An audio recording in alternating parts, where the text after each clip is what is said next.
We follow this route through the pass. It's the only way. Sailor, we found the knife in your bunk.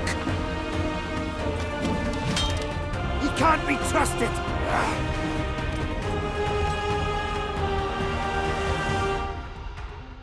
How long are we meant to wait? What if I told you that the greatest geographical discovery of your life would become your icy grave? That's exactly what happened to Captain Henry Hudson in 1610. He set out in search of the legendary Northwest Passage to Asia, but instead found a vast, icy dead end that now bears his name. This story is not just about discovery. It is a thriller about survival, despair, and mutiny unfolding amid the endless ice of the Arctic.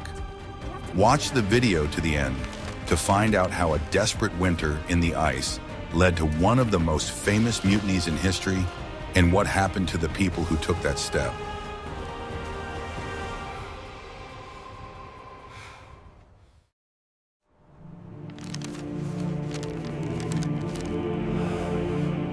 I will reveal to you a secret that changed everything. Henry Hudson's fourth expedition was doomed from the start, and it was not because of the ice, but because of the people. When the Discovery left London in the spring of 1610, it had not just a crew on board, but a barrel of gunpowder. Hudson, a brilliant navigator, was known for his difficult personality, secretiveness, and tendency to show favoritism, which did not make him popular. The Discovery itself was a veteran of Arctic voyages, but it was modest in size. With a displacement of only 55 tons, it was overcrowded with a crew of 23. This created incredible cramped conditions and tension even before the real difficulties began. Every sailor was in plain sight, and it was impossible to hide the growing discontent. Financing the expedition was a difficult task. Hudson had already made 3 unsuccessful attempts to find a passage for various clients, including the Dutch. Now English merchants were betting on him, and this 4th attempt was his last chance to make history. The pressure of this burden of responsibility was almost palpable and influenced his every decision. The real problem began when Hudson took Henry Green on board. Green was an educated but hot-headed young man with a questionable reputation, whom Hudson had inexplicably decided to favor. This act of favoritism immediately turned the old experienced sailors, such as the seasoned navigator Robert Jewett, against the captain. Jowett himself was a problem. He had sailed with Hudson before and was experienced, but he was vindictive and prone to intrigue. He believed that his experience gave him the right to challenge the captain's decisions, especially when the upstart Green came on board. These 2 men, Green and Jowett, became the catalyst for the future mutiny. The expedition encountered difficulties from the very beginning. Passing Iceland and Greenland, they entered what Hudson considered to be the beginning of the coveted passage, a narrow and dangerous strait. The crew had already begun to grumble, seeing only new ice fields ahead of them, rather than the warm waters of the Pacific Ocean, but Hudson ordered them to press on. This strait, now known as Hudson Strait, was an icy maze. For weeks, the ship maneuvered between icebergs, risking being crushed. Fear and cold permeated the crew. They were explorers on the edge of the known world, but they felt like prisoners being led nowhere by a possessed captain. Finally, in August 1610, they broke out of the strait and entered a vast inland sea. Hudson was certain it was the Pacific Ocean. He ordered a turn south, seeking a route to Asia. Instead, he led his ship deeper and deeper into a giant ice trap. Our main source of information about these events is the diary of one of the survivors, Habakkuk Prickett. However, his words should be taken with a grain of salt. Prickett was one of those who returned without the captain, and his diary was, in essence, an attempt to justify himself and his comrades before the court. It was a crew rife with internal conflicts even before they saw the first ice. Do you think Hudson had any chance of avoiding conflict with such a crew? Share your opinion in the comments and don't forget to subscribe to the channel so you don't miss our next investigations.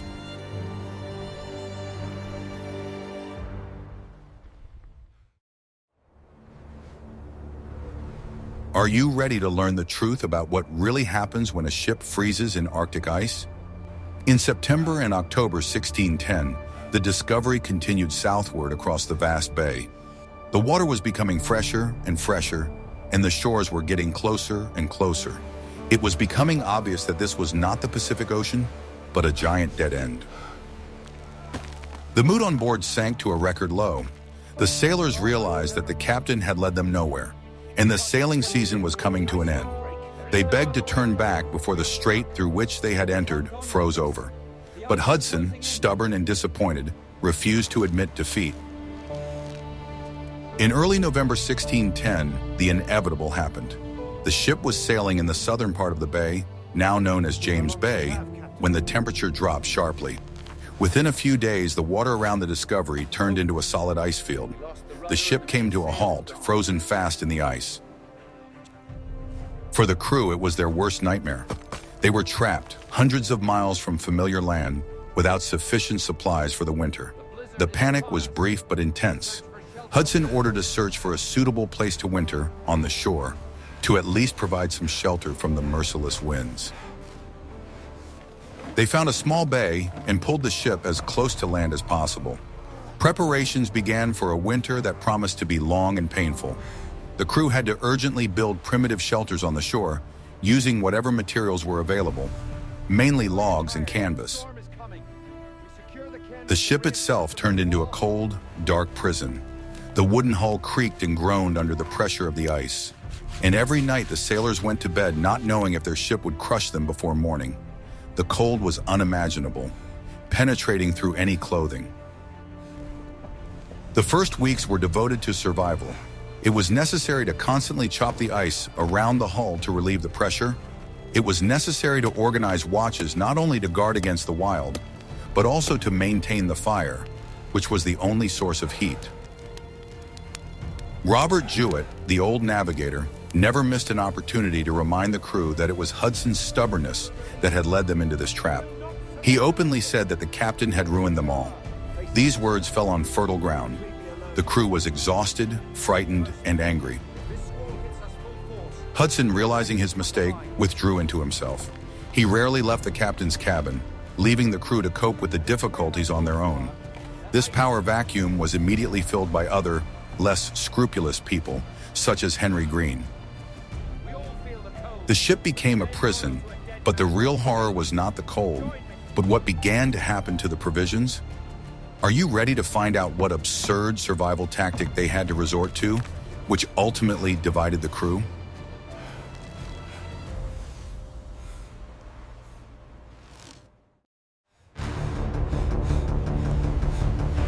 What I am about to reveal was the survivors' most closely guarded secret. How the captain distributed food. When the crew conducted an inventory of supplies, it turned out that there was barely enough food for 6 months, assuming strict economy. Wintering in the Arctic could last 8 or 9 months. Hudson made a decision that proved fatal to his authority. He announced that standard rations would be cut, but to motivate the crew, he introduced an absurd rule. Whoever could hunt for extra food would receive not only their share, but also a bonus from the common supplies. At first glance, this seemed fair, but in practice, it immediately divided the crew. Not everyone was a good hunter. Those who were weaker, or those who were busy with hard work on the ship, such as Carpenter Philip's staff, found themselves at a disadvantage. Moreover, this system gave rise to corruption. Henry Green, the captain's favorite, quickly took control of the distribution of the spoils. He and his friends got the best pieces, while the other sailors, who did their jobs honestly, received only a reduced ration. Soon, the inevitable illnesses caused by a lack of provisions and vitamins began. Sailors suffered from weakness and their gums swelled. In these conditions, the ability to obtain food became even more important, and those who could not do so were doomed to slowly fade away. Instead of uniting the crew in the face of common adversity, Hudson exacerbated the division. He began to openly accuse some sailors of malingering and laziness, depriving them of their already meager rations. This provoked open hatred. Hudson himself, according to rumors spread by Jewett, kept a personal supply of delicacies in his cabin. The sailors, who were starving and freezing, Imagine the captain enjoying his food while they struggled for their lives. Whether it was fact or slander no longer mattered. The crew believed it. Carpenter Philip Staff was one of the few who tried to reason with the captain. He was an honest and hard-working man who saw how injustice was destroying discipline. He warned Hudson that the men were on the verge of rebellion, but the captain dismissed him.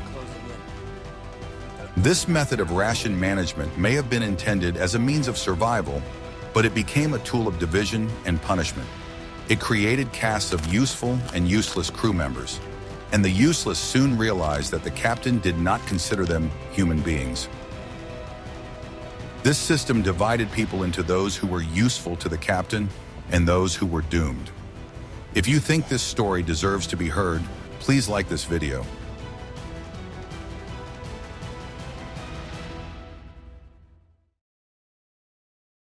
How long are we meant to wait? What if I told you that everything the sailors believed about their captain turned out to be true? In the spring of 1611, when the ice had not yet melted but disease and food shortages had reached their peak, an incident occurred that finally destroyed Hudson's authority. The captain ordered a search of the crew's personal belongings for hidden food. This was an unheard-of violation of maritime tradition. The sailors were furious. During the search, some were indeed found to have a few biscuits that they had been hiding for a rainy day.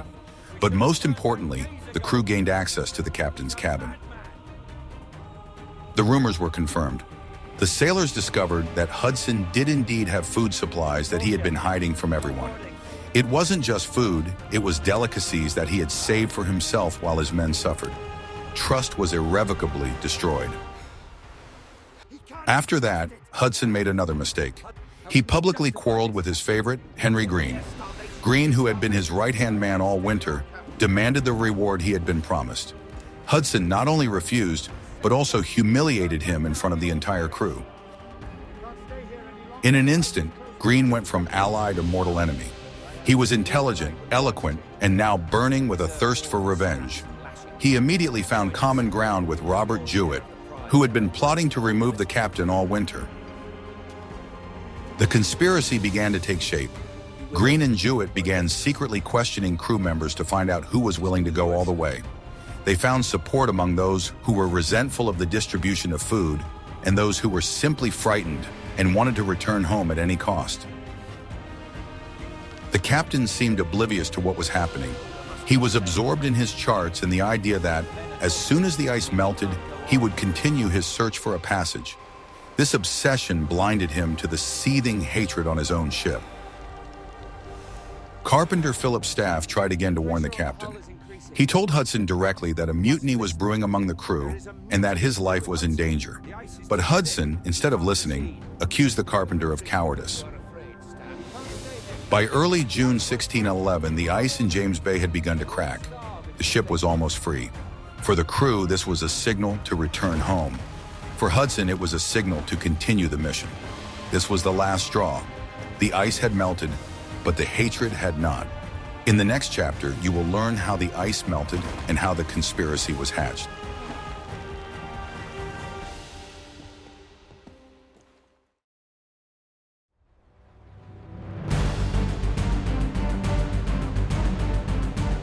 In mid-June 1611, the ice finally receded, and the Discovery was once again rocking on open water. 8 months of agonizing wintering had come to an end. The crew, exhausted and sick, awaited only one order: to weigh anchor and head east, home to England. Henry Hudson gathered the crew on deck. The sailors looked at him with hope, which quickly turned to horror. The captain announced that there were not enough supplies to return home, and therefore he intended to continue searching for a passage to the west, hoping to find help or rich lands there. For the crew, this was tantamount to a death sentence. They had survived the winter only to be led back into the unknown. The decision was so irrational that even those who had been hesitant until the last moment now joined the conspirators.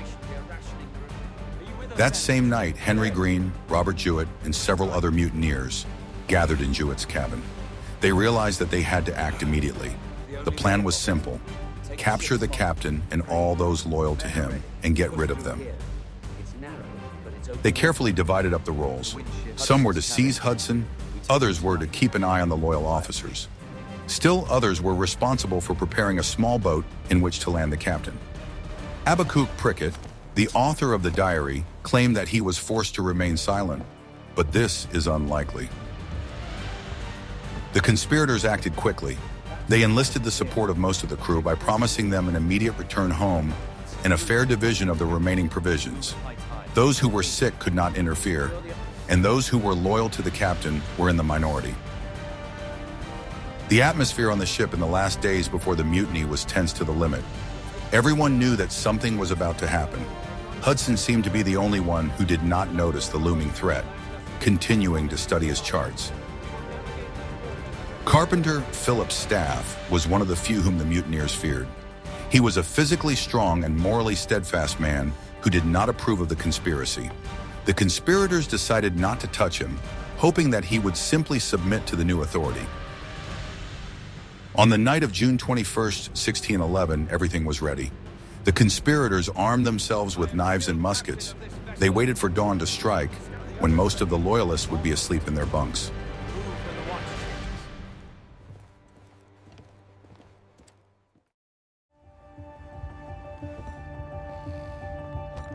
Guess what happened next while the captain was fast asleep in his cabin? At dawn on June 22nd, 1611, as Hudson was leaving his cabin, he was attacked. Henry Green and several other sailors grabbed him and quickly tied his hands behind his back. The captain was taken by surprise. He shouted for help from loyal crew members, but it was too late. The mutineers acted in a coordinated and brutal manner. Robert Jowett led the capture of other officers who tried to resist. Chaos reigned on the deck. Those who did not participate in the conspiracy were locked in their cabins. 6 sailors who were a burden to the mutineers were the first candidates for expulsion. They began to be dragged out onto the deck by force. The mutineers launched a small sloop. It was an open boat, completely unsuitable for sailing in Arctic waters. It was into this boat that they began to herd the undesirables. The bound Henry Hudson was dragged to the side of the ship.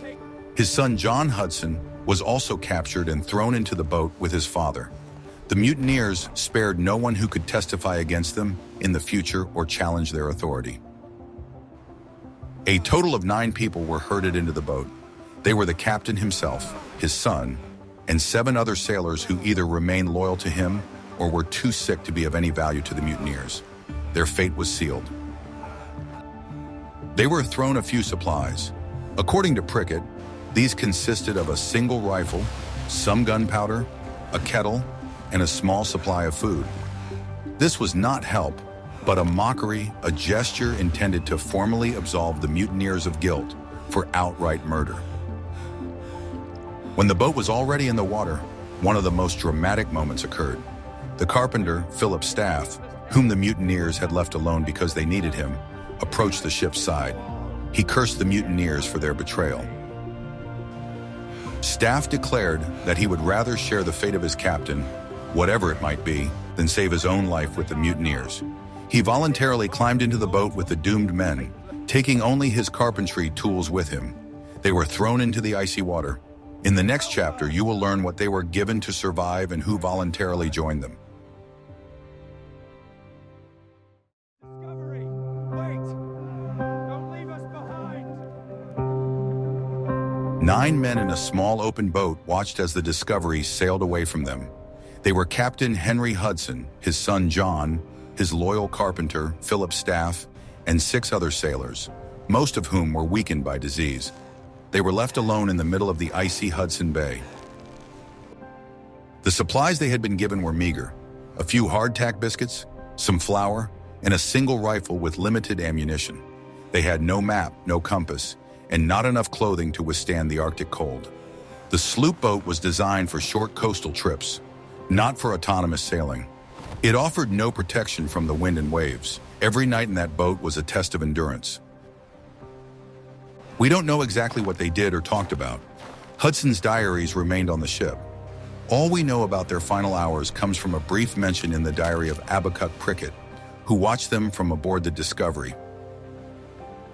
It can be assumed that Hudson, an experienced navigator, tried to take control of the boat. Perhaps they tried to row to shore in the hope of finding some shelter or food there.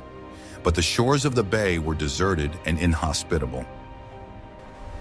Philip's staff, who had taken his tools, may have tried to improve the boat in some way, to make it more seaworthy or to build a shelter. But their efforts were insufficient against the elements. They were too weak and too few. The morale of the doomed men must have been terrible. They had been betrayed by their comrades and left to die a slow and painful death. The realization of the hopelessness of their situation probably broke their spirit faster than the cold. The fate of John Hudson, the captain's son, is particularly tragic. He was young and shared his father's fate not because of his own mistakes, but simply because he was with him. His presence in the boat made Henry Hudson's drama even more profound.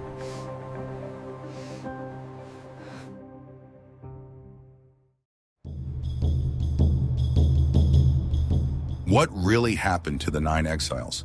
This mystery has never been solved. After the Discovery disappeared over the horizon, Henry Hudson's trail was lost forever. We have no diaries, artifacts, or testimonies. There are only theories based on the harsh realities of the Arctic. The most likely scenario is that the boat did not withstand the storm. An open rowboat in the icy waters of Hudson Bay could have been capsized by the first serious wave, and all 9 men ended up in the water. Even if they managed to avoid storms, another danger awaited them. They had almost no food. Attempts to hunt with a single rifle in unfamiliar terrain, while weakened, were unlikely to succeed. The lack of provisions and the constant cold would quickly drain their strength. The 6 sailors, who had already been written off by the mutineers, probably died first. Every day in the boat was a struggle for survival. Some researchers suggest that they may have reached the shore.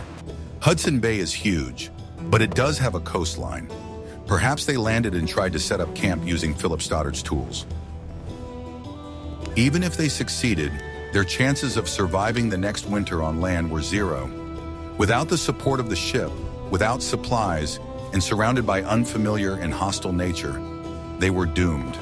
They had no way to build reliable winter shelter. There are local legends among indigenous peoples about pale-faced people who came from the sea and died on their land. However, these stories are too vague to be considered reliable evidence of Hudson's fate.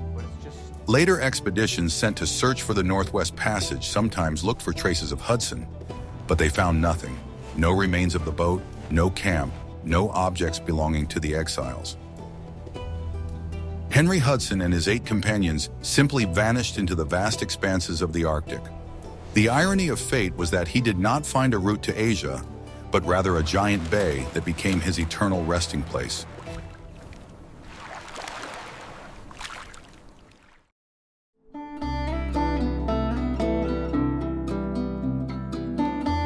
After Hudson's boat disappeared from view, a new authority was established on the Discovery. Formally, the ship was commanded by Robert Bylot, the navigator whom Hudson had appointed to replace Jowett. But the real power lay with the instigators of the mutiny, Henry Green and Robert Jowett. Their first task was to get out of Hudson Bay. This proved to be no easy feat. They spent almost a month wandering through the icy labyrinth of the Hudson Strait before they were able to reach the open Atlantic Ocean. Their supplies were dwindling before their eyes. Henry Green, who had been the instigator of the mutiny, proved to be a poor leader. He lacked authority, and discipline on the ship quickly collapsed. Now that there was no common enemy in the form of Hudson, the mutineers began to fight among themselves. They were forced to stop at the coast to replenish their supplies. During one of these landings, they got into a violent skirmish with the locals. The mutineers underestimated their opponents and were attacked. In this battle, Henry Green, the man who started the mutiny, was killed. His short and inglorious reign ended on a deserted Arctic shore. Several other active participants in the mutiny died with him. Robert Jowett, the old schemer, also did not see his native shores. On the way back across the Atlantic, the food shortage became catastrophic. Jowett, whose health had been undermined during the winter, died of exhaustion just a few days before the ship reached Ireland. Of the 13 people who actively participated in or supported the mutiny, Only a few made it to England. Fate punished the mutineers faster than any royal court. They got what they deserved. The Discovery landed in England in October 1611, almost empty. Of the 23 men who set sail, only 8 exhausted survivors returned, including Robert Balow and Abacuk Prickett. The mutiny cost us dearly. Half the crew lost, the rest broken. You left Captain Hudson to die in the ice, did you not? Tell us why. The trial of the surviving crew members of the Discovery was a sensation. They were charged with mutiny and abandoning their captain, which was tantamount to murder. The main evidence for the defense was Abacuk Prickett's diary. Prickett masterfully recounted the events. In his version, he and Robert Balow were against the mutiny, but were forcibly held in their cabins. They allegedly had no way of stopping Green and Jewett, who were now dead and unable to protest. He described Hudson as an indecisive and incompetent leader whose stubbornness had brought everyone to the brink of destruction. The mutiny, he said, was an act of desperation, not malice. The survivors had simply chosen the lesser of two evils. Surprisingly, the court treated their testimony with leniency. The Admiralty was interested not so much in punishing the guilty as in obtaining the valuable information that Bylot had brought back. Hudson's maps and navigation records of the New Bay and Strait were invaluable. The discovery of a vast inland sea, which could be part of the Northwest Passage, outweighed the loss of the captain and 9 sailors. The survivors were acquitted. No one was punished for the mutiny. Moreover, Robert Bylot, the man who brought the mutineers' ship home, was hailed as a hero. The following year, he returned to the Arctic on the same Discovery as captain to continue Hudson's explorations. Abacus Prickett published his diary, which became the canonical version of events. For many years, Henry Hudson remained in history as a stubborn tyrant who brought trouble upon himself. It was only much later that historians began to doubt Prickett's version.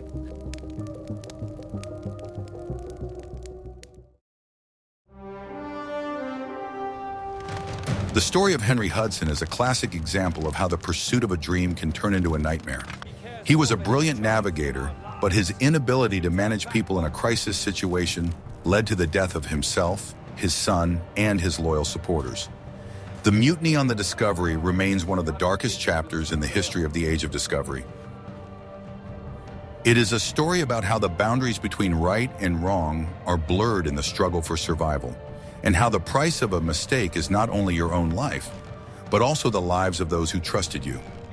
The icy bay has retained the name of its discoverer, but also the secret of his last days.